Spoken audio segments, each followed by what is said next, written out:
I would say, communion with God during Easter. I'll go to the point now of our discussions for today. We are facing, nagkakaroon tayo ng problema. Hindi ito perfect kaagad. Especially so, na noon pa, sinabi namin, yung national ID makatulong. Ang problema dito, ang proponent na ayaw o the proponents of the don't, itong mga left. Kaya kita mo ngayon, wala tayong ID system until now. Kung may ID system lang tayo, we could have naiwasan natin itong mga to. Because all we have to do, ang kailangan lang namin, tanungin namin yung DILG, ilang tao yung barangay na yan, then ipadala namin yung pagkain at kunin na lang ninyo doon sa tindahan ninyo or the disposal point, wherever it is, ipakita mo yung card mo, ibigay sa iyo. Ngayon, ayaw ninyo, yung iba ayaw magpalista. You are not hindi ka nakatira sa barangay na ito o nakatira ka sa barangay B or C. Kaya nung nagsisensos ang mga barangay, pati yung DILG, kung wala kayo sa listahan, then hindi kayo mabigyan. Hindi na kasalanan yan.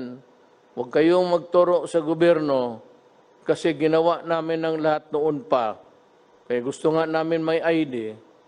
Mananiwala naman kayo sa mga left, mga komunista. Sige.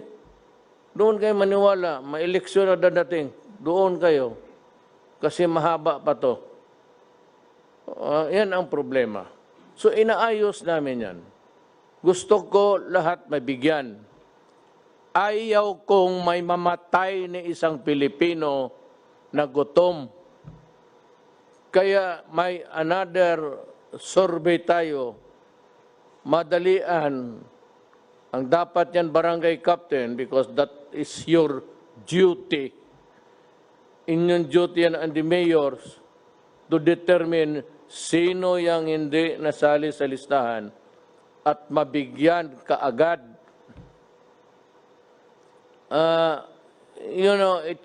May COMELEC listahan. Kayong mga flying voters noon, kung saan-saan kayo nagboto, ayan. Hindi namin malaman ngayon kung nasaan kayo. Pagtawag, wala naman kayo. So that is really a problem. It is a problem that confronts government. Problema ninyo, problema namin.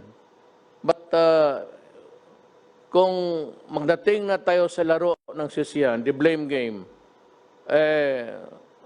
pag-unawa na sana ninyo kung ano ang talagang sitwasyon, yung totoong realidad ng buhay natin.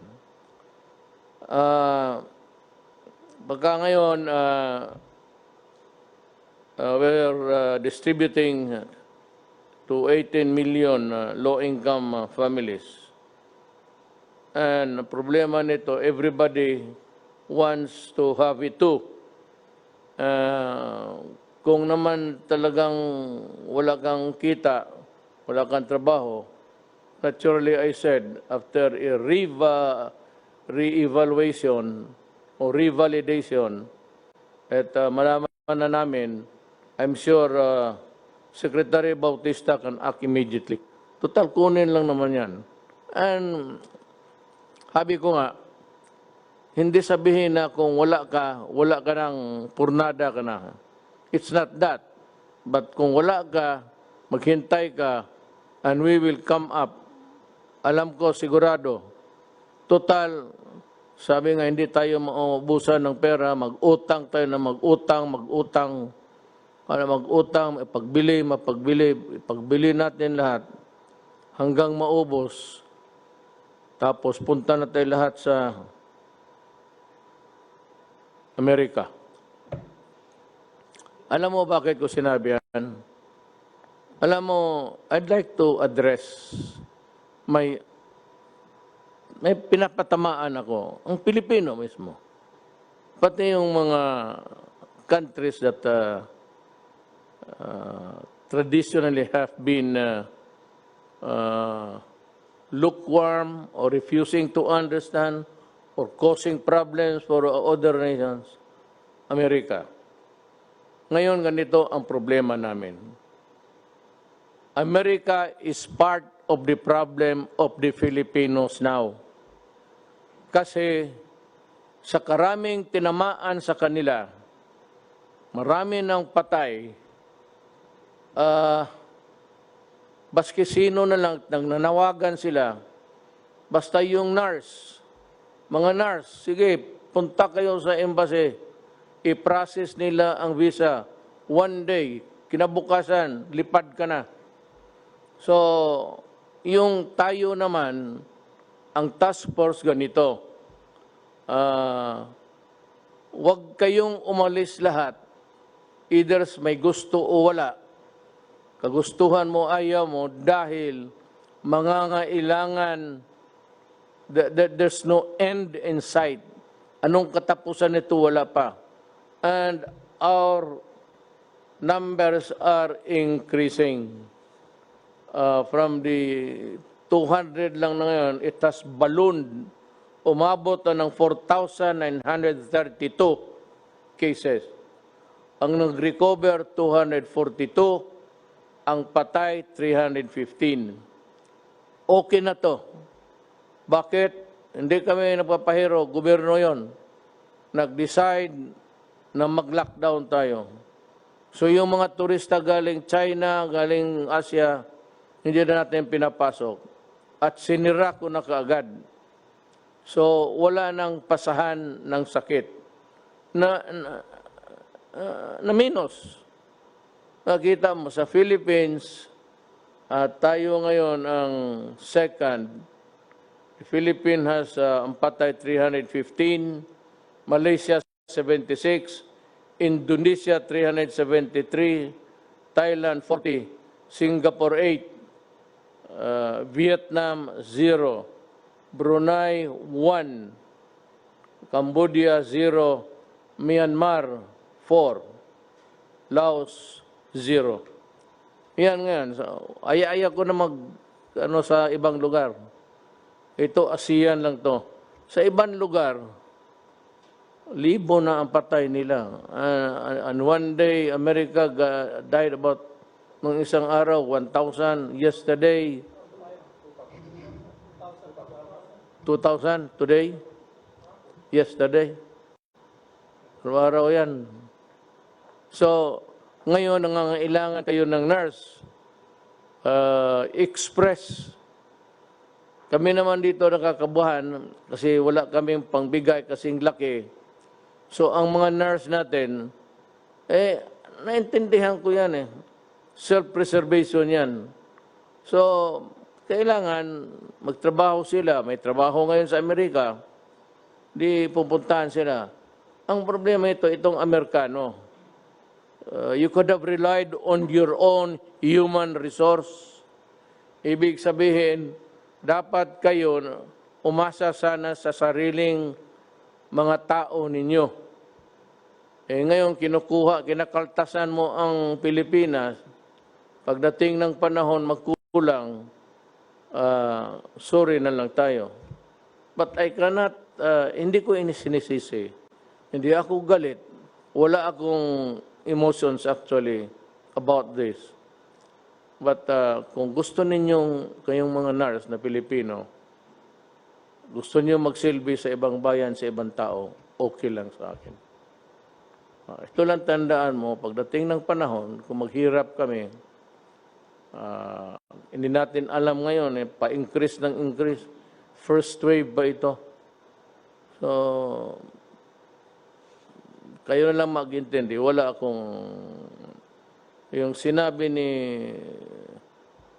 Teddy Boy na hindi natin mapigilan ang pag-alis ng mga Filipino to honor yung kontrata, kasi may kontrata na, impairment of obligation of contracts, at saka yung the right to travel. Ako, I'd like to take the opposite view. That itong ganito, sa ordinary times, talagang hindi kayo mapigilan. At walang makasabi sa inyo, umalis kayo o huwag kayong umalis, tanggap kayo, magpirma ka ng kontrata. Pero alam mo, during an emergency, yung sa ibang bansa, ngayon ng China, pag sinabi ng China, para. Pag sinabi ng China, bukas. Ngayon yung Yubi, saan nanggaling doon yung itong corona, naka-lockdown. Ngayon open na sila. Open ang airport. Kasi nung sinabi ng authority na si Jinping, stay home for 59 days, naputol nila ang... Wala talagang lumalabas ni isa. Eh, alam mo naman sa China, delikado ka doon. Pag sinabing ganon ka. Pag hindi, diyan ka sa... alam mo na, it's a communist regime. I'm not trying to say that it's not a democracy. It is a communist regime at it demands total obedience. Hindi ka pwede doon magsabi, hindi. Huli ka. Dito hindi ko magawala yan kasi demokrasya, papasok ang human rights, nandiyan sila Jokno, mas marunong sa mga human rights sa mga left. Kaya nito ni Sarate, daldal ng intelligence fund na wala hangin. We will start giving the aid to those who are not in the list. DSWD, and again, mag-pinch hit ang DILG to help in or you divide the territory, yung iba, DILG, yung iba, DSWD, yung mga tao na hindi nasali sa listahan. Gagastos tayo para sa Pilipino. I said, we will borrow, we will sell,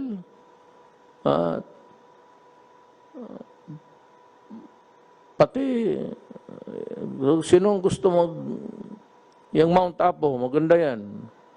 Iyo na yan, suluhin mo. May butas yan doon sa taas, pumasok ka. Maganda ang cave doon. Doon natatago yung mga NPS, sindihan ko yan. Yung sundalo, bubusan mo yan ng 5 drum, tapos sindihan mo.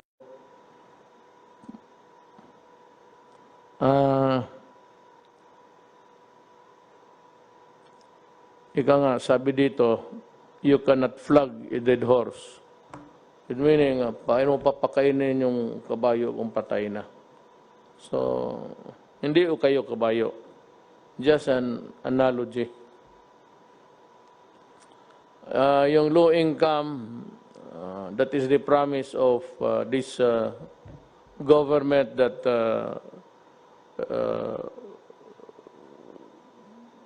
we will try to I'd ask Secretary Sani to talk about this. Nauna lang ako kasi para maano ninyo. Tapos ito speech to. Hindi ako nag-i-speech ako pero istorya lang eh. Speech. Lalo tayong mamatay nito.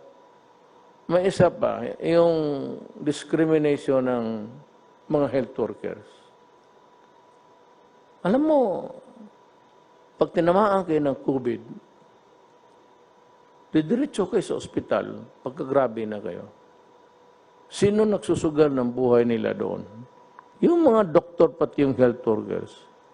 Bakit ninyo total, paglabas niyan sa ospital, hoy mga gago, cleaned na yan sila. Naghugas na yan yung mga damit nila doon, hinubad na. Hubad lahat, walang naiwan. Panibago. So huwag ninyong i-discriminate dyan. I'd like to order the police. If there's a report of somebody harassing or facing a discriminatory act, you arrest the person. Huwag mong bitawan hanggang hindi ko sinabi na bitawan. Tawagan ko lang kayo kung panahon na lalo na yung binabato yung bahay, hulihin mo, dalhin mo sa bikutan, huwag mong i-release. Ngayon, kung idemanda ka, sabihin mo, ako, ituro mo sa korte siya. Okay lang yan. Total lang. At yung sa prison naman, huwag mong pakainin. Kaya mo magutom. Titigas ng ulo ninyo. Yung mga tao nagsusugal na buhay, naghihirap, tapos ganunin ninyo. Kung ganun, huwag kayo magpa-hospital. At kayo naman mga health workers, kung nakita ninyo yung tao nagbato ng bahay ninyo, nandoon sa ospital ninyo, alam mo na. Alam mo na kung anong gawin mo.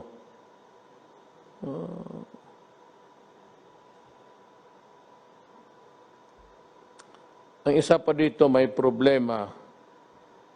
Kasi yung reported na corona patients, ang problema natin, yung not reported, tapos namatay sa mga bahay-bahay, at hindi ninyo alam COVID pala ang, corona pala ang dahilan, o ayaw ninyong sabihin kasi hindi kayo makapagburol ng matagal o nahihiya kayo.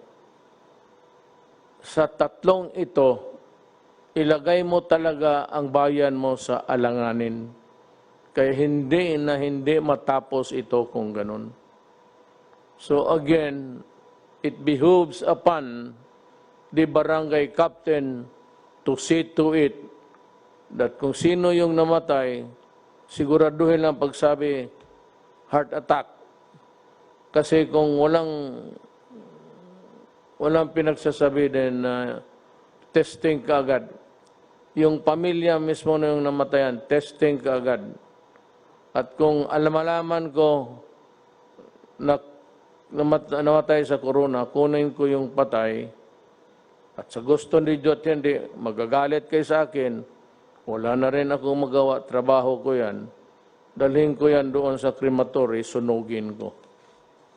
Yan ang trabaho ko. Maganda pakinggan sa inyo, okay na, papasalamat ako. Ayaw ninyong umintindi, okay rin sa akin. Maligaya rin ako. Total, ito akin trabaho lang.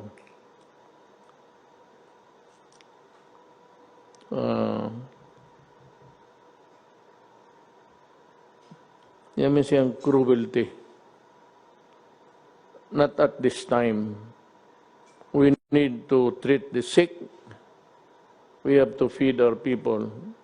And we need the frontliners, nurses, doctor, lahat, health workers, nakapagtrabaho na may kooperasyon sa inyo. Sabihin ko sa inyo, hulihin kayo, dalhin kayo sa bikutan, at huwag i-release. Hanggang ngayon hindi matapos ang COVID. Bahala kayo sa buhay ninyo. Hiningi ninyo eh. Nang itong pagkukulang, may mga medisina kasi, o yung mga kits, testing kits, na kailangan natin. Maybe Joy Concepcion will explain it to us. Tanggalin mo lang yung kanang mamatay, mayaman ka naman. Maraming pera. Mr. President, so Sandali, tapusin ko lang itong, kunti na lang. Itong namatay, na hindi tinanggap ng 6 na hospital. I don't know if this is true. For example, there is a patient in the city of Cabanatuan who was refused admission by 6 hospitals. Alam mo, guys, alam ninyo mali yan. So, pag totoo yan, I will really ask the Justice Department to prosecute you. Kasi alam ninyo na hindi pwede yan. Especially the government hospital. Merong gobyerno. You could have just look for a house there na o kwarto kung saan adjunct din sa ospital at sanitize na ninyo at doon ninyo nilagay. Paano yung mga Pilipino na ganun? Kaya lahat na magkasakit, heart attack, appendicitis, pumutok ang kung anong puputok dyan, pumutok yung utak, especially government hospital, my order is must accept admission. You fail on that, I will relieve all of you sa hospital. And you consider yourself suspended because the written order will follow. Itong sa swab, mayroon nga noon sabi hindi mabili kasi ito, ganito, kulang sa health assessment. So we do not have that certification and I cannot wait until all Filipinos die. Sabi nila, hindi daw, and there are some objections ng mga immune doctors. Look, if you have a better way of dealing with the problem, tell us, please. Kung kayong mga may mabuti kayong paraan, sige kayo dito. Sabihan ninyo itong mga trabahante, sila General Galvez, Sunny Dominguez, and we will accommodate you and do exactly what you would advise us to do. But if you do not have a better way of dealing with this problem, then I said, kindly step aside and keep quiet.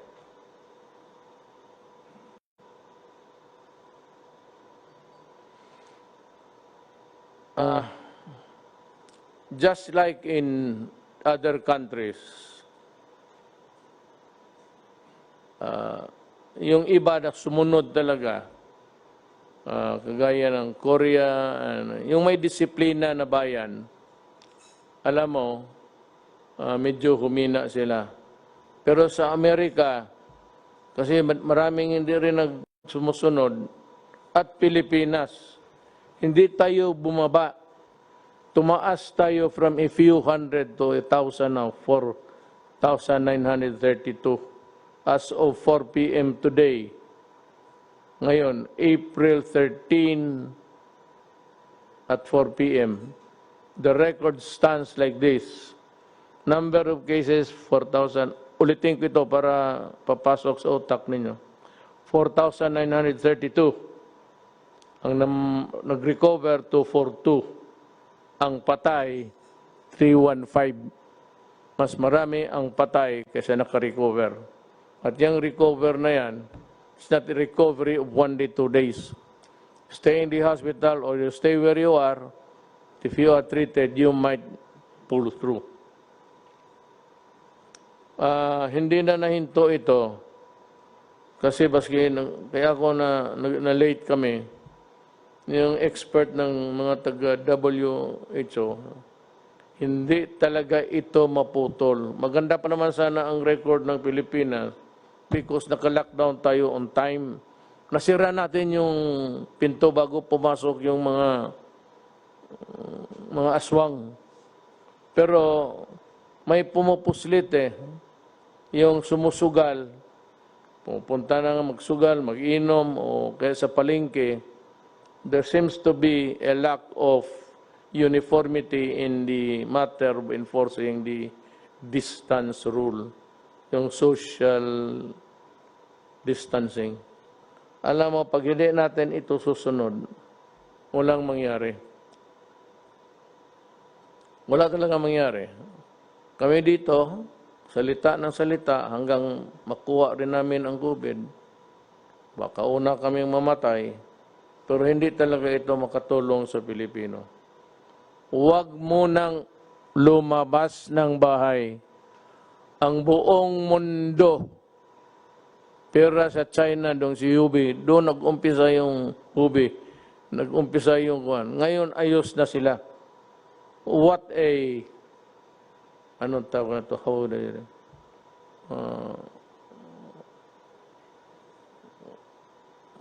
napakaano na, what an irony. Galing sila sa kanila, tapos sila ang nauna nag-open, okay na sila. Ganito yan, ha? Patapos na ako. Tapos, Joy, itong epidemic or pandemic, hindi ito natapos na sabihin mo yung nasa ospital, yung ginagamot ngayon, yun yung first wave. May second wave ito. Yung mga tao nung kakakahawa lang o noon sipon pa lang, tapos ginagamot na itong nauna, yung iba namatay, yung iba na lumusot, yung iba hindi pa masyado, yan ang second wave. Tapos kung naubos na yan, meron pa talang third wave. Ganito na lang, para maintindihan ninyo. Kung ako ang nagbibenta ng mangga, ang order ko sa mga supplier ko, bigyan mo ako ng hinog ready to eat, ready for serving. Tapos, bigyan mo rin ako yung hindi masyado hinog, yung green, yellow. Kasi pag natapos na ito, itong mga hinog na to, within 2-3 days, mahinog na rin ito, yun ang ipapasok, yun ang second. Ang third, yun yung mangga na talagang green pa. Wala pang yellow, walang kulay pa. Ito yung third wave. Pag nabenta mo na itong second wave, ito yung third. Ganon ang epidemic. Habang namamatay yung unang tinamaan, ospital, bahay, yung iba na nahawa lang, bago lang, yun sila ang second wave. Tapos yung third wave, yung panghuli. Pero paliit na yan. Yan ang ibig sabihin kung bakit kayo i-maintain ninyo ang social distancing or the distant rule. Ngayon, ang mga mayo nito, noong una kong nakita sa palengke,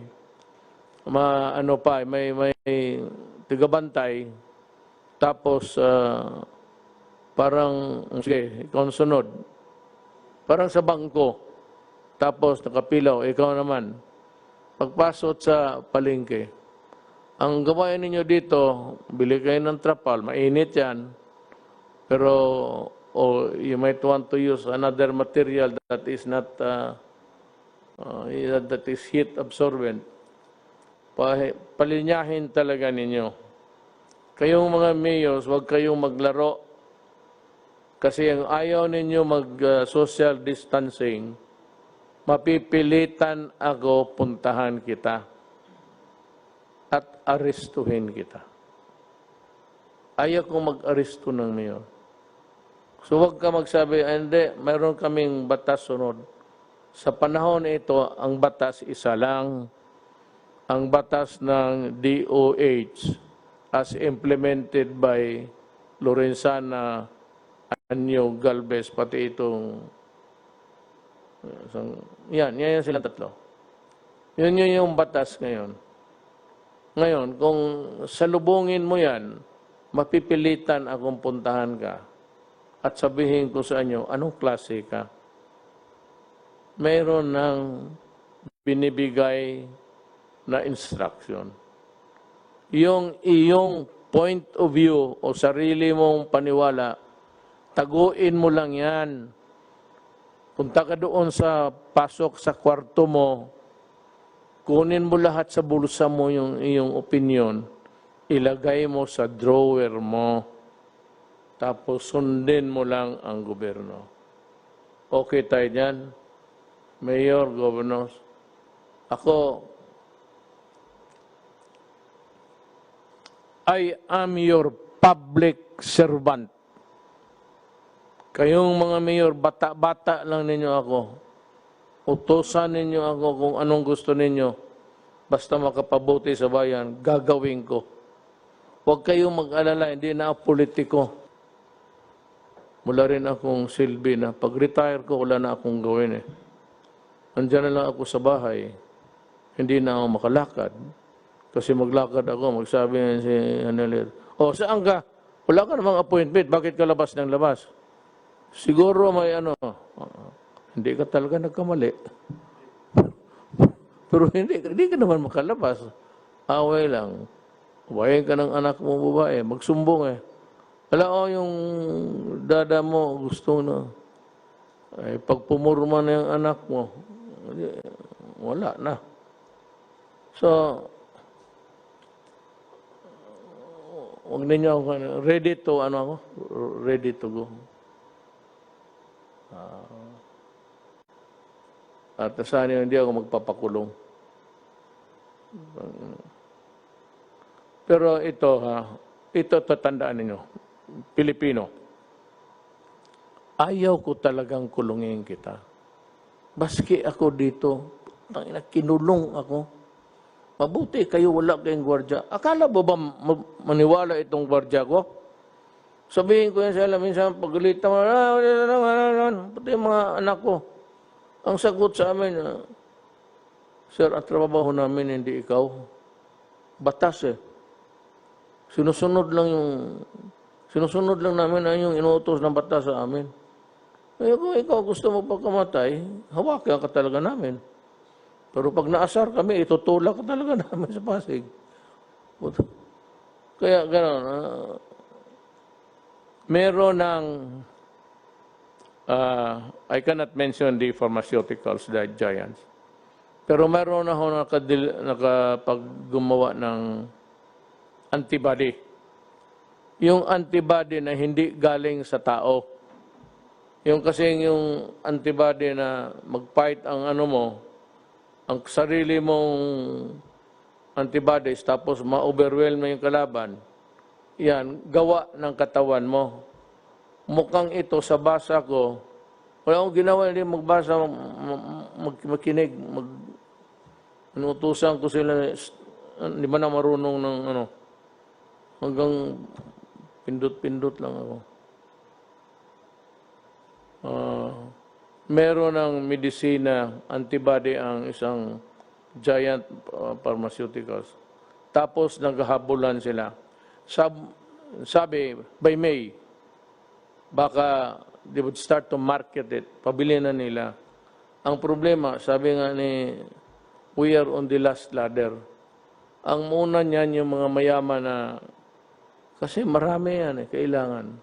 So as fast as they can really manufacture or farm out the product, just retain the copyright para magtulungan sila. Kung meron na yan, tapos makita ko na ginagamit ng tao, ililift ko. Total, kung magkasakit kayo, may antibodies naman tayo mabili. Ngayon, kung wala kang mabili, problema mo na yan. Kasi tapos na yung, I will lift the quarantine. Ngayon, paglabas ninyo, ganun pa man, I would still insist Kasi sabi ng mga scientist dito, kinig ako, hindi yung scientist sa TV yung sa salita na personal. Sekreto, ganun pa man. Mask yung ano yung akin? Ito. Ganito.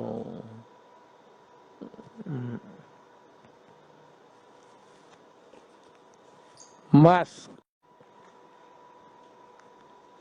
Alcohol. Pati maghugas. Hindi na yung sabon na ordinaryo. Basta soap and water. Okay na yan. Alam mo, pag nagsama lang tayo, kaya natin ito. Kunting panahon na lang. Alam ko, igit na kayo na makalabas. Pag lumabas lang itong antibody na gawa nila sa labas, parang inumin mo, parang kung baga sa bakterya pa, antibiotic, sisirain niya.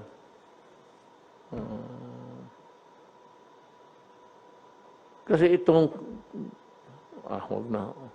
Para mapagsabihin, mga scientist pa ako. The nature of a COVID, gusto ko sanang, baka sabihin ninyo, bakit di ka naman doktor? Bahala na ng mga doktor mag-explain. So I will start with Joey. Kasi ngayon, ang pinaka-burning issue, yung middle class ba, yung mga MSME, after that, Sunny will Joey, mauna ka, then Sunny will give his piece of. Mr. President. Mukhang kayo lang man ang dalawa ang ano dito. I'd like to ask the presidential spokesman to listen so that you can formulate a very coherent thing of a presentation. So, Mr. President, I think a question was asked a couple of weeks ago, which is more important, life or money? There is no doubt that life is the most important. But however, without money, how will people eat? How will people buy medicine? And how will our MSMEs recover? So, how do we bring back the economy in a sustainable way and still make it safe? Mr. President, you did the right thing when you locked down at the right time. We are close to we basically are close to finishing the 1 month. And we're moving to the third reset, which is 2 more weeks. So it's a total of 3 resets or 6 weeks in total that we have been locked down.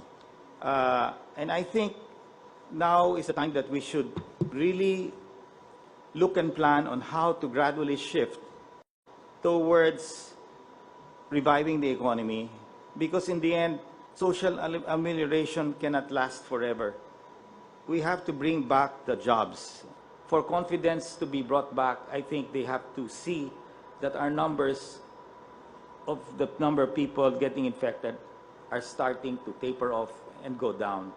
And I believe that with that and with the assurance that we in government are really on top of the situation and finding all means to really help every Filipino worker out there, I think we will win this war. And I'm sure that with our 3 veteran generals who are now implementing this whole execution, and I believe that in the end, you can have a great plan, but in the end, the key is really execution. So I'm confident that Secretary Galvez is leading this role, and I think he definitely has the full private sector support. The donations from the private support has been quite immense. And we are still there, because in the end, if we don't bring back the economy, then many of our Filipino brothers will suffer. And that's our goal, to really push hard. And I think in the end, Mr. President, with your leadership and your gut feel, I think we will succeed. Thank you, Joy. I hope I'll have the time to review your suggestions, then come up with something which we can convey to you maybe in 2 days' time. Now we would like to ask Sunny, Secretary Dominguez. He has a lot for you. You just listen. Itong Thank you very much, Mr. President. First of all, thank you for, again, being very decisive and protecting the Filipino people against this COVID.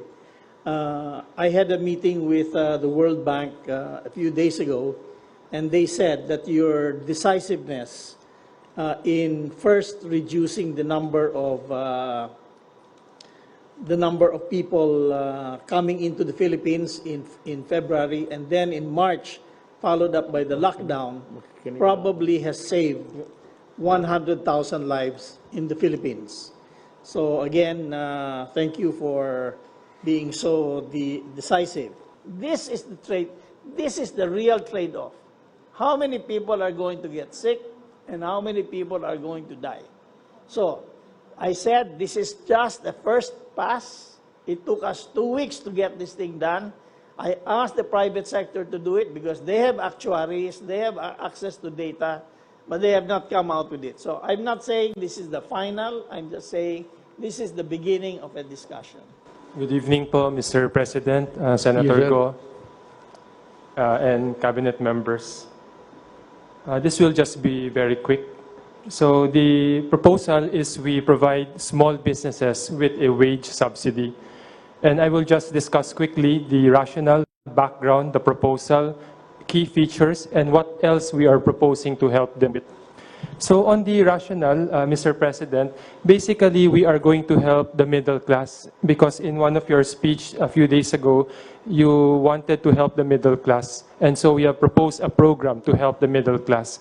And the middle class, Mr. President, works in the formal sector. So apart from the 205 billion pesos na binibigay po natin sa mga informal sector or low income, we are proposing to give 51 billion pesos to the employees of small businesses. So that is the first. The second is we will improve upon the social amelioration programs because yung proposal po natin is automated, hindi manual. So mabilis at ipapaliwanag ko po mamaya. Pangatlo po is dadaan po tayo sa data ng SSS and BIR kasi formal sector. Dapat ito po yung gawin natin so that we can target better kasi alam natin kung sino sila at i-incentivize po natin yung better compliance. Kasi yung mga nagko-contribute ng tax at ng SSS, yan po ang unang tutulungan natin. On the background, from March 15 to April 30, we placed Luzon in an enhanced community quarantine. And the rest of Visayas and Mindanao actually followed in various forms.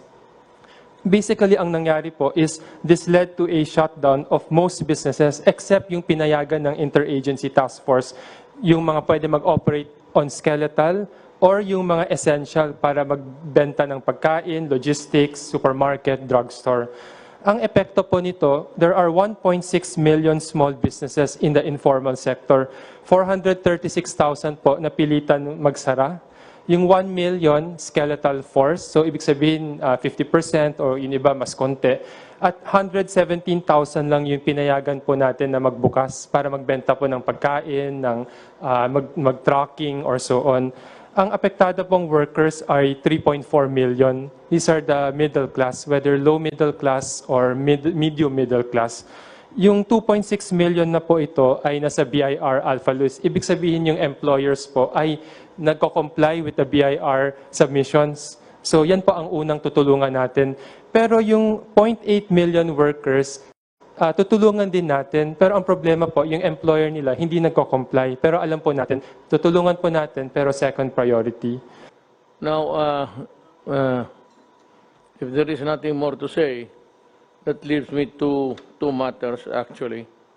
One is that I would advise the checkpoints not to be dismantled, especially by the police, but this is my order. Do not stop motor vehicles carrying food and other vegetables from the province. Wave them through and do not delay their journey because people are waiting for the supplies. Second is that there is a kind of a raucous now regarding the procurement of the PCR testing kits of 900 people. Essential kits and other kits, inactivation supplies, PRC consumables, 7 PRC machines, 10 automated extracting machine, and 10 biomedical freezer, additional equipment for subnational and regional testing laboratories. Kasi itong ano dito,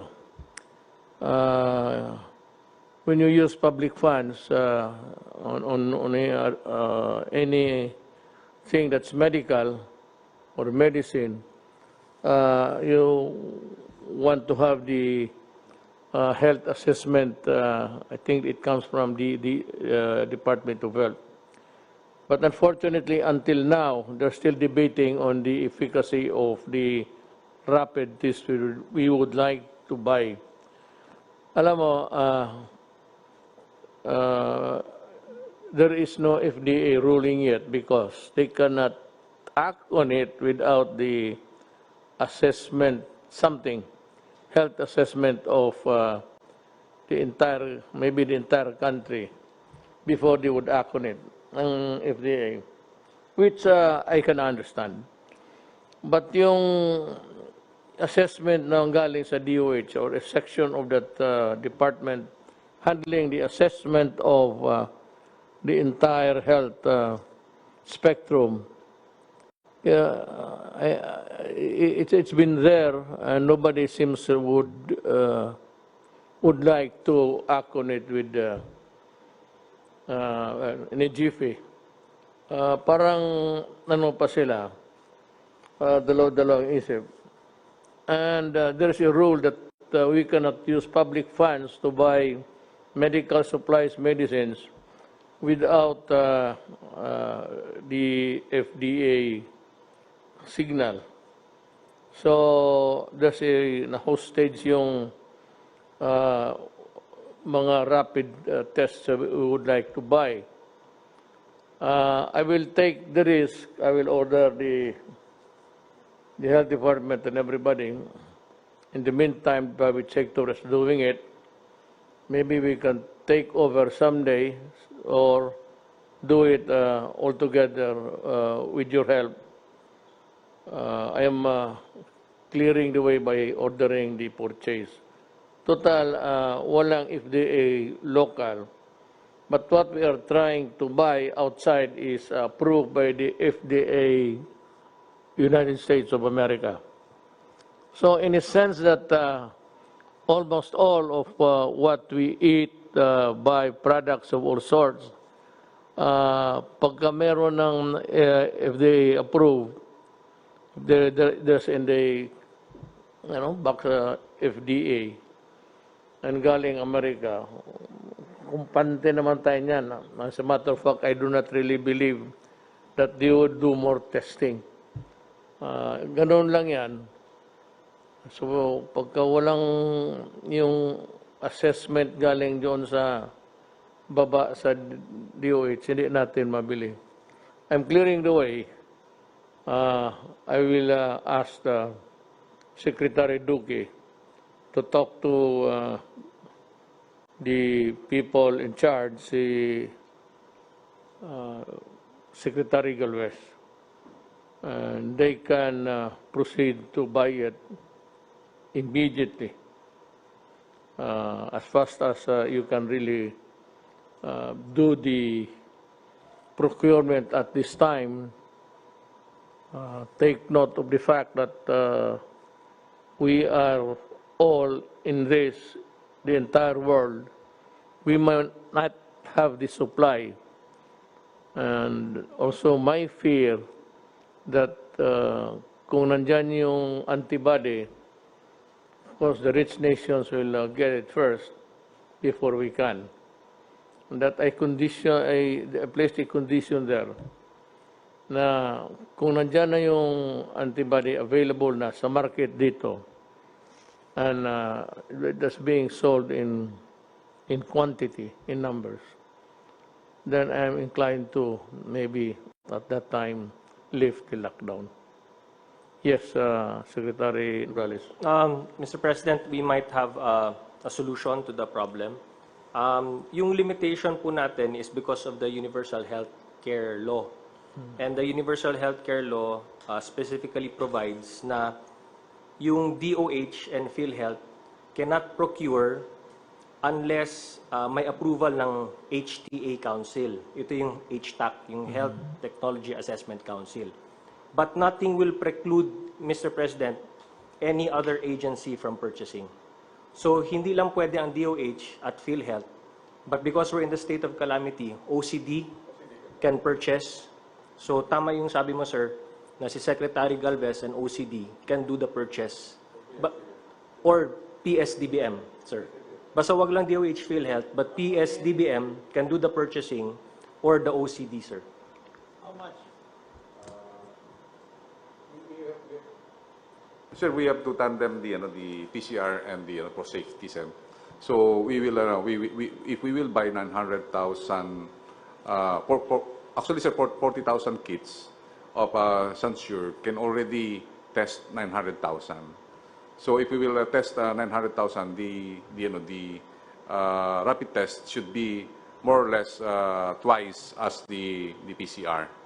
So the PCR that we will be buying worth 3.3 billion to include all the capacitation of more or less 28 nationwide accredited civilian and private government hospitals, because we believe in your briefing. 2 million.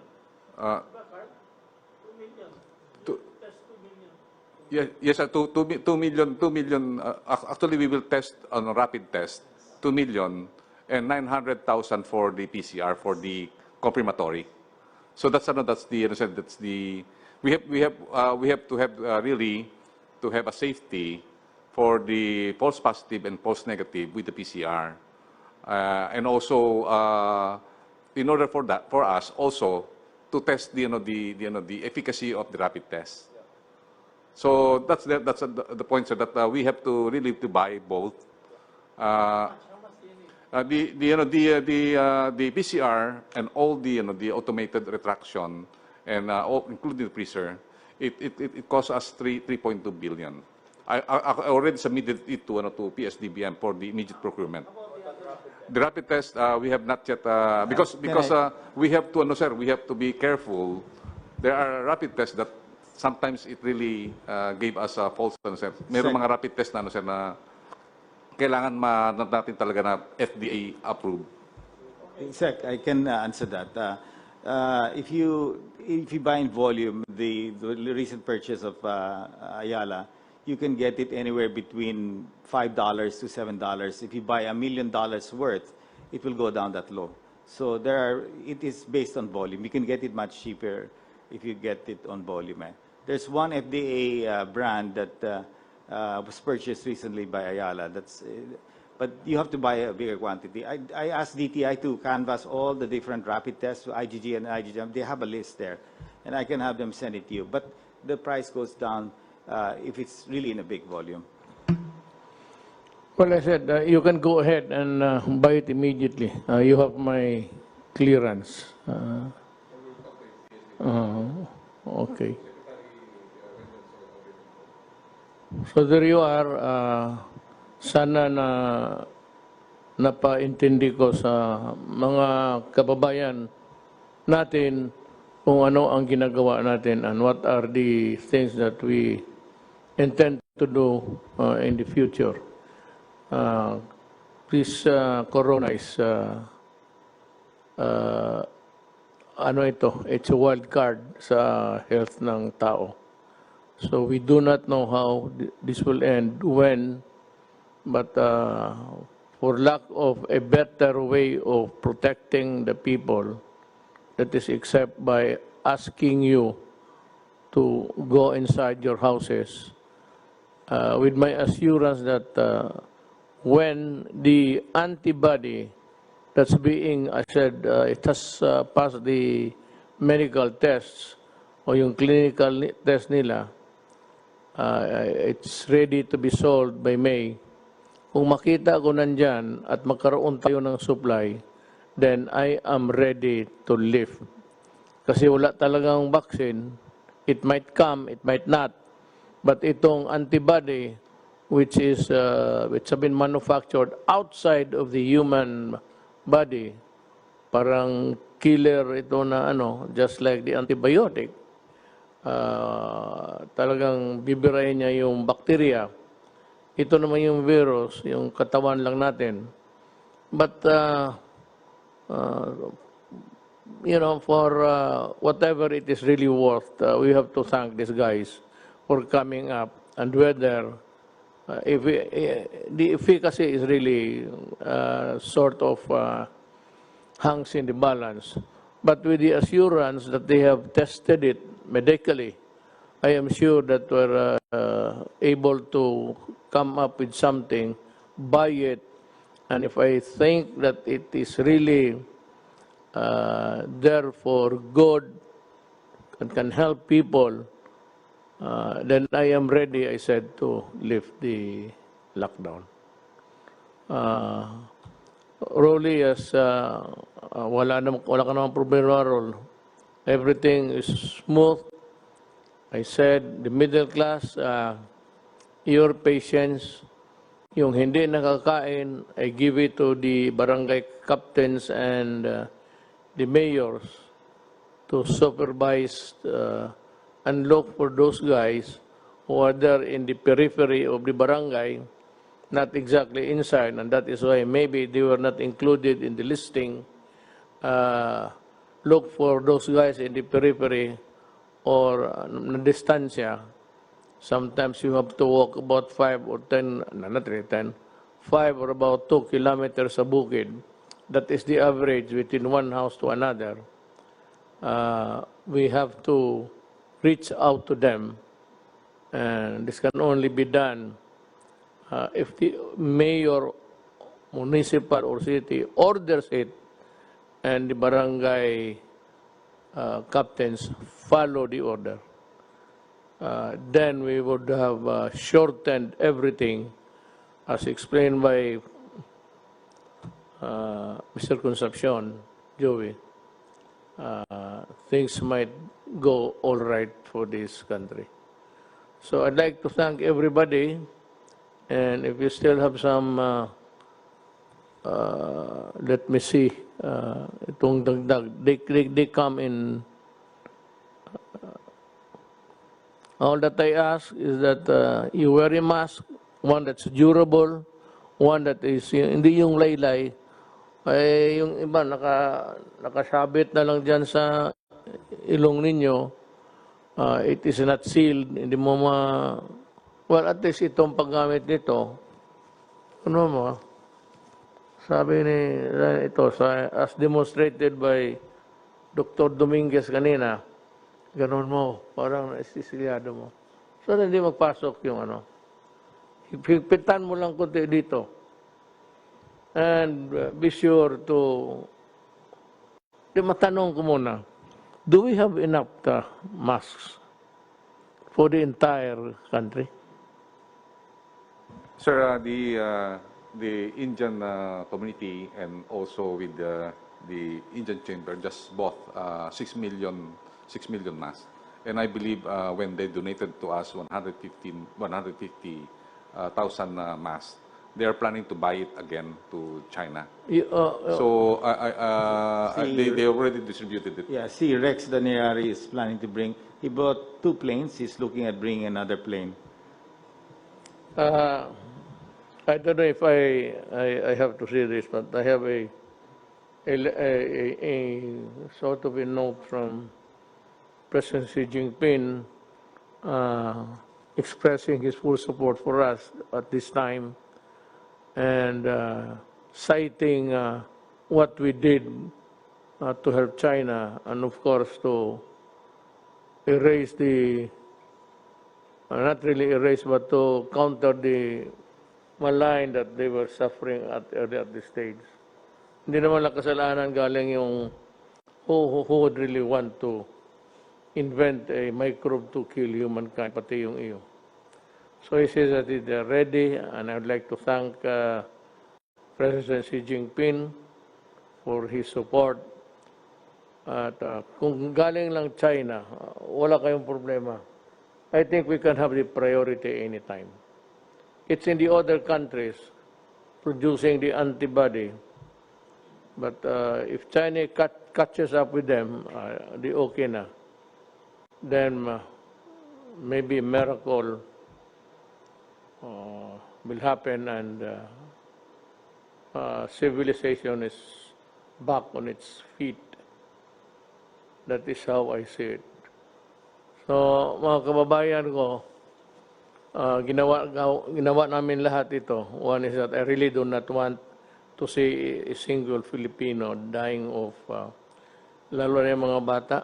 So, again, at the risk of being redundant or repetitious, again, I would like to say that go out and seek the hungry before they die.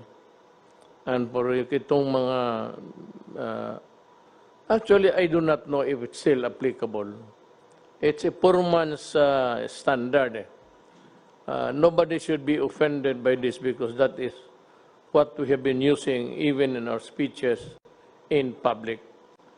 Alam mo kasi, unfairly though, I don't know if it is the classification still good, pero ang ating society, in terms of wealth or what's the capacity to hold the money, ang number one is the class A, group A, which are really the billionaires, the Ayalas and all of them.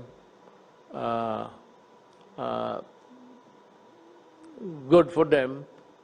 And the second is class B, still the millionaires, but not as rich and not as powerful as class A. Then we have the C, class C. I don't know if this holds, if this will hold true until now. Ang class A, yun yung mga mayaman na nakapagbili kung kotse, bago, bahay. Ang class D, you have to divide this. Upper D, yung may mga trabaho at wala masyadong utang. At ito namang lower, class D, lower. Dalawa yan, division, na kailangan talaga ng tulong. At yung nagbabayad, I said that it was Governor Remulla who suggested it first. It was just also a prayer to government na this group or this class of people should be looked into and receive assistance. So I said we study and we might be able to produce the money. Sunny is doing his best, and I said, ang ano lang is we can still borrow, but pag wala na, then we start to, kung ano yung mga bagay-bagay natin. Kaya nga meron kang ano dyan to save for the rainy day. I mean, everything is almost gone, and there is nowhere a source that you can find. We can only start selling the properties. Yung sino yung makabili ng cultural center, parang palasyo yan. Pwede mong gawin palasyo, nandiyan ka sa trono. Then, marami yan. And the whole of the Boulevard. Marami tayong lupa dyan. And it's itong the peripheral lands around PICC, pati yung cultural center. So, yan ang sinasabi ko. Ang problema is wala pang vaccine. That should be the number one cure actually. But there's a glimmer of hope dito sa mga medisinang nagawa ng mga pharmaceuticals. Again, I repeat, ito yung antibody. It is not a vaccine because hindi naman ito kinuha ng tao. I really do not know. Might, pero little lumalabas doon sa data na binibigay dyan sa mga media outlets. Pero pag nandyan na yan, at siguro na tayo.